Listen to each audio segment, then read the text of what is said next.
Hi, may God bless you and yours, always and forever. God is good. He loves us all very, very much. John 3:16 says that God so loved the world, and I emphasize so. God so loved the world that He gave His only begotten Son, that whoever believes in Him should not perish, be damned, but have everlasting life in heaven. Cool, right? Believing in Jesus Christ. When you believe in Jesus Christ and accept Him, in your heart, that means that you really truly believe that He is real and He did what He did 2,000 years ago. If you didn't hear about Jesus, I'm sure you did, but if you haven't heard about Jesus, He is God, and God is real. If you look around at creation, you can see that God is real. And in your heart of hearts, God said, I have put myself in everyone's heart so that they know that I am real, and there will be no excuse when they say, I didn't believe you.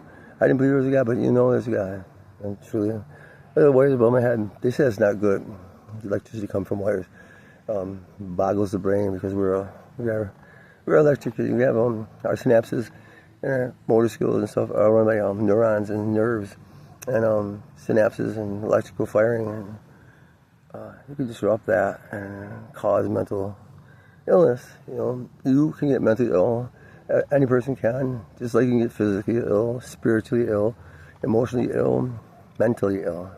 Emotionally ill is like a little disturbing of your emotions, and then mental is your mind. You can't think right.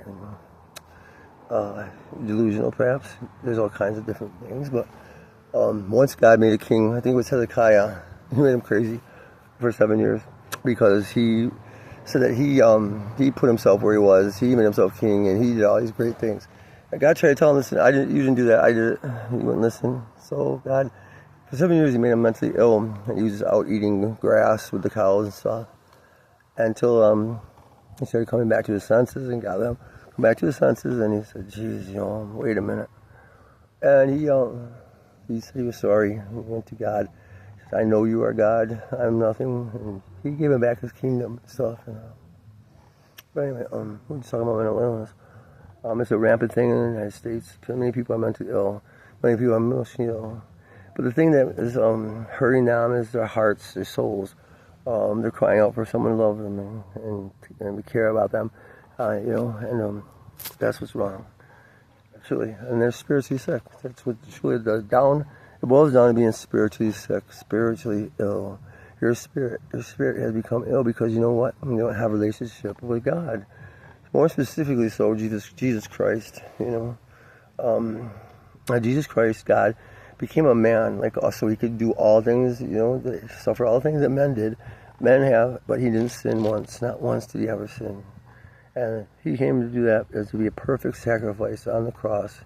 He died to die, shed His blood and die, so that all mankind, every man, woman, and child could be saved from eternal damnation and be with God in heaven, in paradise. Because sin, one sin even, the sin of Adam and Eve, caused all of this. And it allowed sin, which is evil. Might as well just say evil.